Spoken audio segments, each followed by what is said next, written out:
We all love a legendary comeback, and Degree Original Cool Rush is back and better than ever. Cool Rush isn't just a scent, it's a movement, a fan favorite that delivers bold, fresh vibes and all-day sweat protection. Whether you have a man that spends hours in the gym, heads into the office early, or is just trying to stay fresh on a long day, Cool Rush has their back. Head to your local Walmart or Target and grab Degree Cool Rush, the fan favorite scent from the world's #1 antiperspirant brand. Welcome to People Tech, the podcast of the HCM Technology Report. I'm Mark Pfeffer.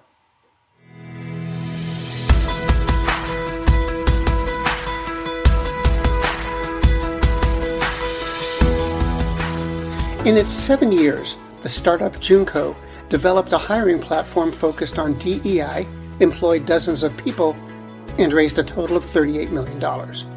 And now, it's gone. A couple of weeks ago, the board of directors said the company's results had been manufactured, and much of what the founder and CEO had told them had no basis in reality. Today I'm joined by William Tincup, the president and editor-at-large of Recruiting Daily. We're going to put Joonko's collapse into perspective, look at DEI efforts in general, and talk about what investors are thinking today. All on this edition of People Tech. William, it's nice to see you. It's nice to see you as well, Mark. So Joonko, recruiting platform focused on DEI, raised $38 million and looks pretty much to have closed because the CEO seems to have been not telling the truth to the board. Right. And it all seems to happen also very quickly. So what were your observations? You know, a couple things. I'm shocked that this doesn't happen more often. You know, because money is so plentiful, and in the place that we work in, let's say recruiting technology, in some cases, it's so hot that I can see where people get caught up. Not quite the .com era, like, you know, you go to a coffee meeting, someone then says, okay, we'll put $7 million into your company, type stuff, but pretty close. Like I can see where people don't do their due diligence as much because for the fear of missing out. So I'm shocked on one level. I'm shocked that we don't hear about this more often. That's the first thing that I would tell you. The second thing is there is an irony of this as being the second that we know of, the second where this has happened to a company that focused on DEI. You know, there was that whole Untapped Canvas, whatever their name is now, where they got into trouble, not about finances as much as the optics of a lot of well-intentioned of white folks that were trying to fix DEI. So theirs was a different problem, but the result was kind of same type of kind of cataclysmic kind of event. They didn't lose funding and didn't go under per se, but they did take a real hit because their momentum at the time was really, really good. And all of a sudden that happened. Then again, that was more of an optics, not a finance thing. With Joonko, I met the founder that's talked about. I met her at Unleashed, did a briefing with her, did a podcast with her.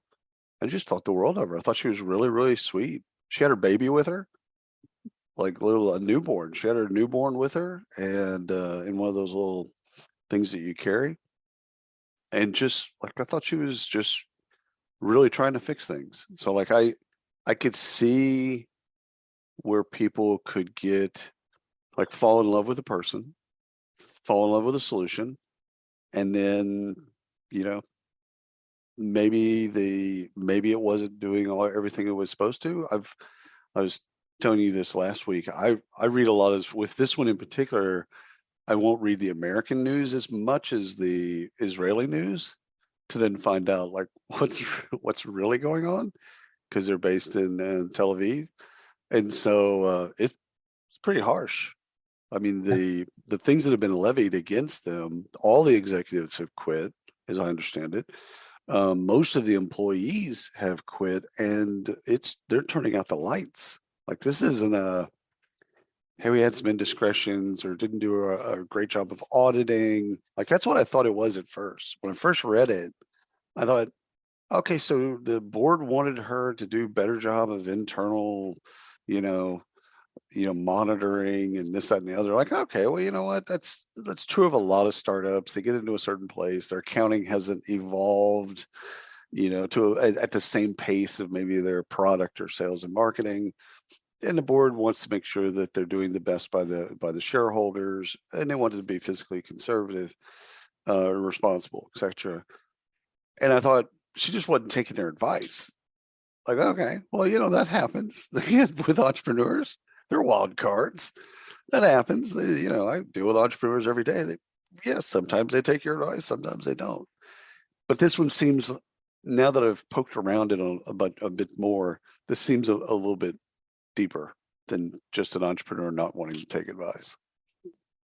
Is this part of any kind of trend in the startup world, or is this kind of a one-off?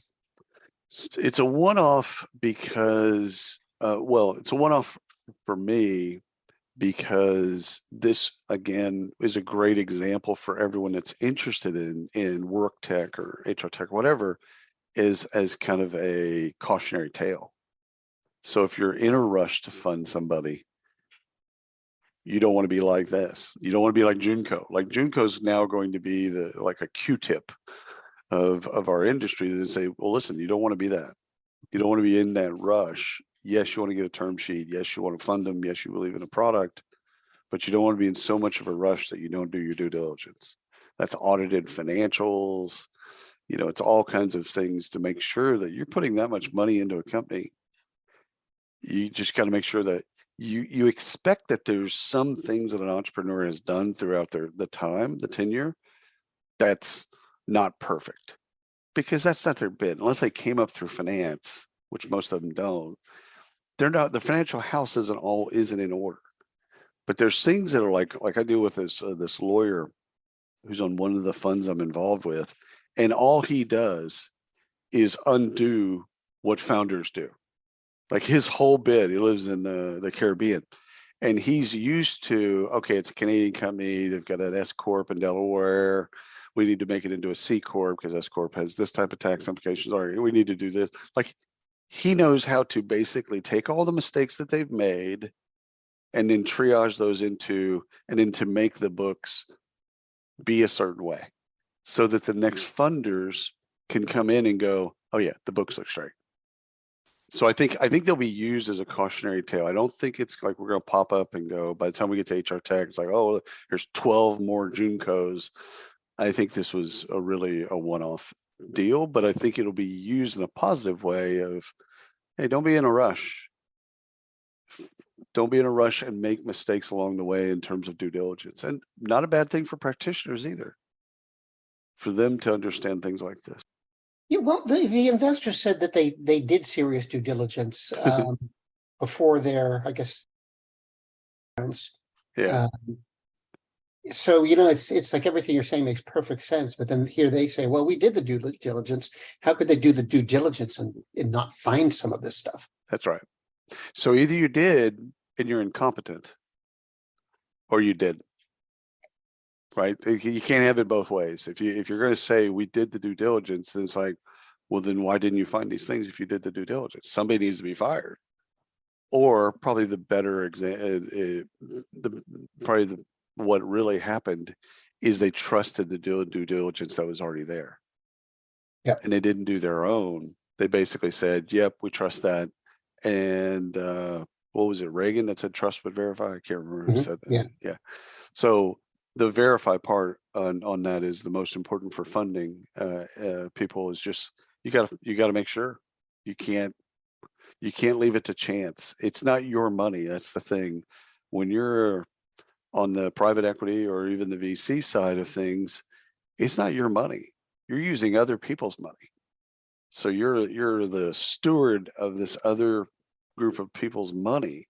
So skipping due diligence, I mean, I think the more arduous the due diligence, the better, so that you know what you're getting yourself into, good, bad, and ugly. Okay, we have so much technical debt. All right, well, if I know it, okay, I can deal with it. We have these liabilities. We have this line of credit. We have, our employee contracts, our employee agreements aren't all signed and up to date. Our customers are only paying month to month. Like, I can deal with it if I know it. If I don't know it, I can't deal with it. And so I think that this hopefully will be a reminder to all the investor community and the entrepreneur community to just make sure they have their houses in order. And as an entrepreneur, you shouldn't be scared about due diligence. Due diligence is like taking your car to the mechanic. You know what I'm saying? Like you clean your car, you take care of you make sure you got oil and tires and air in your tires, all that stuff. But at the end of the day, you take it to the mechanic and they're gonna plug it into a computer and tell you what's going on with your car. Same is true of funding agents. When they fund, they're gonna find things. That's their job. To find those things. And in the case of Joonko, they should have done a better job of finding these things. Greetings from Evergreen Podcasts. We're rolling out a listener survey and we want to hear from you. The information in the survey will help us gather statistics and in turn make our shows more appealing to advertisers. I know most people don't like ads, but this is one of the only ways our shows make money and help keep their lights on. We promise it will only take a few minutes, but the impact on our podcasts will be tremendous. As a token of our appreciation, we'll randomly select one lucky participant each month to win an exclusive merchandise package from Evergreen Podcasts. Head to evergreenpodcast.com/listener-survey to help a show and possibly get some free stuff for doing so. We can't thank you enough for the support. Now back to the show. What did you think of their idea? I mean, what sort of stood out to you as being the thing that set them apart? Well, I didn't get to set them apart out of the technology. So I used to say Me Too technology. You can't say that anymore, but anyhow, it was a like technology that is not unlike probably 20 others in the marketplace. If we were to go to G2 right now or Trust Radius or whatever and look at the DEI software, there'd be 80 different software links. How different are they? Nothing stuck. What I liked in both conversation, people can go back and listen to podcasts. I'm not going to take it down just because of what happened to them. What I liked was the entrepreneur.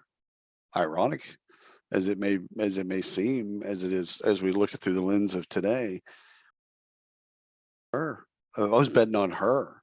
If I were making an investment after due diligence, I'd be investing in her, not the product as it was.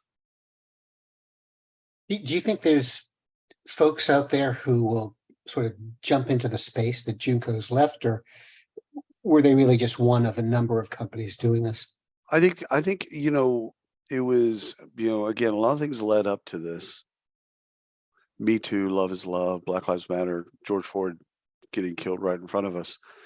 DEI was the hottest thing. There's a lot of positions on corporate that were made. There's a lot of budgets being spent, a lot of software being sold. The difficulty now is there's not as much energy. I don't know if you felt the same thing in some of the conversations you've had. No one's going to say that they're against DEI. That's like saying you're against, handicapped people or, the elderly or some shit. Like, I hate children. Most people aren't going to say that. No one's going to come out and say, I think DEI is just dumb and why do we spend money on it? I just don't think it's going to get the funding. That's my personal take, is that DEI is on the downward slope of getting funding. And I think you're going to see people getting defunded, meaning people that had those positions in companies. And I think that the software, so I think that anybody rushing into that market, you better have an alternative strategy on how not to just sell into a DEI officer, maybe sell into a CFO with a technology that shows DEI and how customers respond to it. Like, you're going to have to show something different other than it's a good idea. Like, everyone will agree, yeah, we should be more diverse because our customers are more diverse. It makes us closer to our customers. Like this, okay, like this is just common sense. Problem is, like, you and I would just be plodding along going, yes, this is common sense. And then you look at the Supreme Court's case last week, striking down parts of affirmative action, the parts specifically related to universities and admissions. Okay, if we don't think that that's coming to a theater near us and work, we're crazy. That's already in the state courts. That's already in the appellate courts. That's already going to happen. It's going to happen. They're going to strike it down at work as well. So now those that want to do the right thing are going to find it even more difficult to make a business case to do the right thing. So I don't think there's going to be a rush into Joonko's vacancy. If I were creating a business right now, I don't know if I'd target DEI as much as I would target the financial reason for DEI. You know what I'm saying? Like, I wouldn't parsing whether or not you have X number of LGBT, X number of African American women, this age, this, that, and the other. I'd throw all that shit out the window. Right. If I were building a company, I would build it based on customer demographics.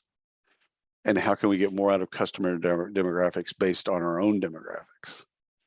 No, that's a B2C play, not a B2B play.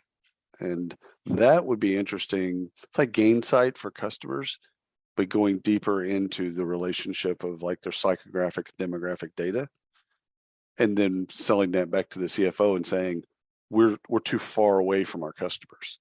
We can get more out, we could get them to spend more with us if we did these things. Hire competent people, which brings me to a discussion that we should have, but hire competent people so that we're more closely aligned with our audience. Right. Back to competence, we will see an increasing dialogue on hire the most competent person in the coming weeks, months, years, as it leads up to affirmative action being reversed for work.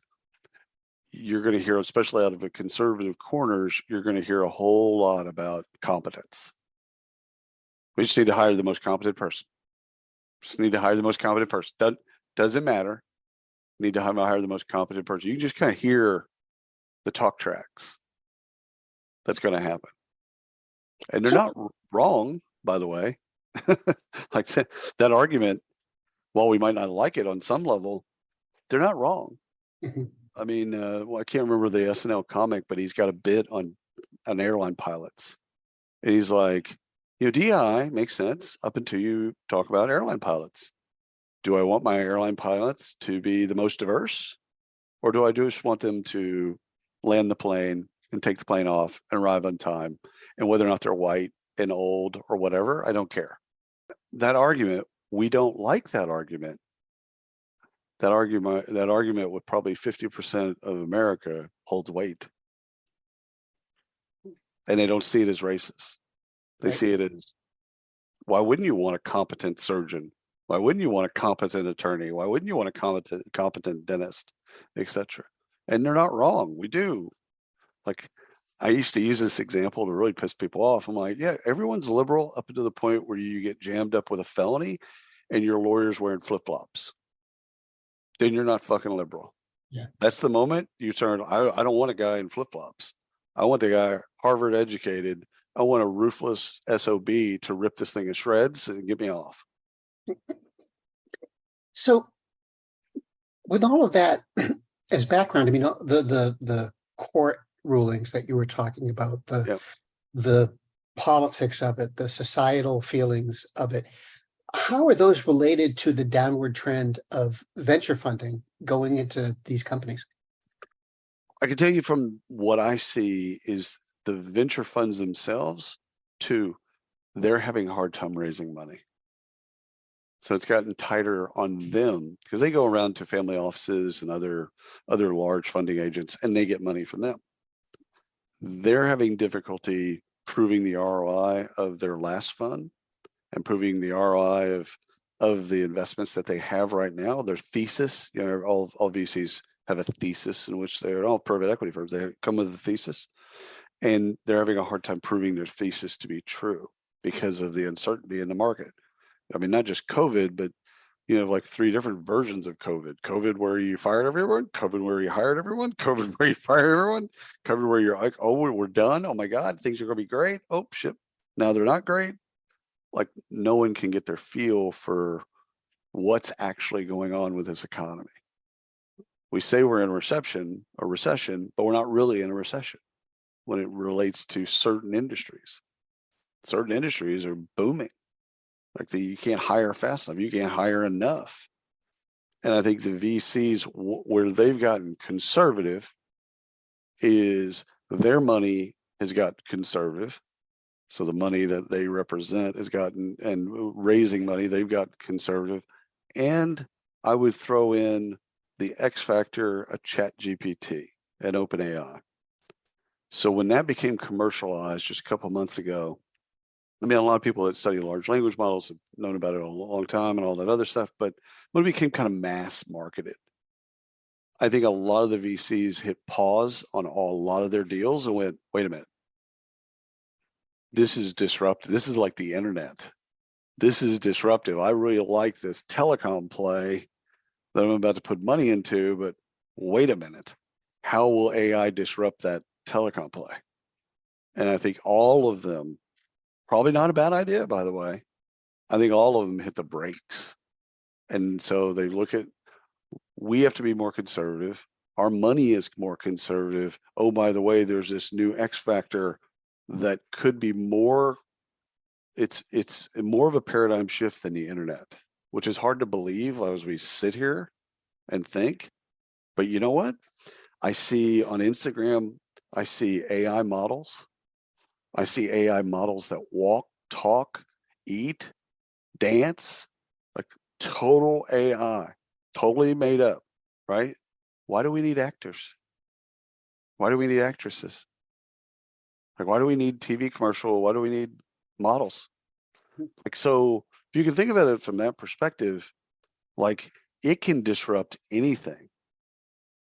If we point it that way and it does a good job and it learns, what can it not disrupt?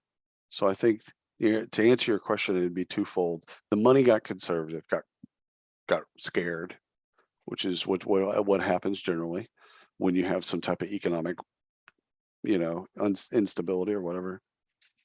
But the other thing I think that we have to talk about is ChatGPT and AI in general, and how funding agents are looking at that and saying, oh shit, how is this changing our entire portfolio? How is this changing everything that we do? How is this changing the way that we invest? Like they're having a real true moment of, the world made sense. The world was round, mostly blue. It made sense to people in the VC world prior to AI. With AI, does it make sense?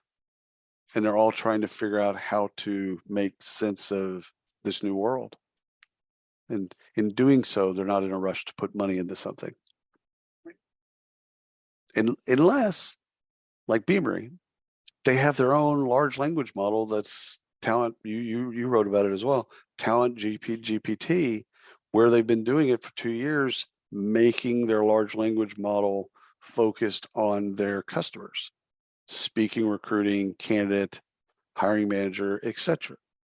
Now, that's actually worth funding because they're ahead of the game. They're ahead of anybody that they would compete with because they're 2 years ahead.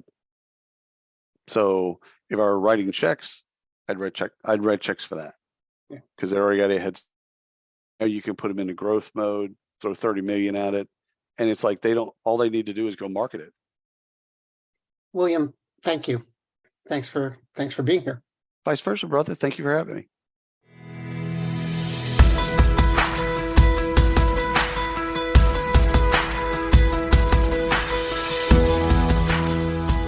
Today I've been talking with William Tincup, the president and editor-at-large of Recruiting Daily. And this has been People Tech, the podcast of the HCM Technology Report. We're a publication of Recruiting Daily. We're also a part of Evergreen Podcasts. To see all of their programs, visit www.evergreenpodcast.com. And to keep up with HR technology, Visit the HCM Technology Report every day. We're the most trusted source of news in the HR tech industry. Find us at www.hcmtechnologyreport.com. I'm Mark Pfeffer.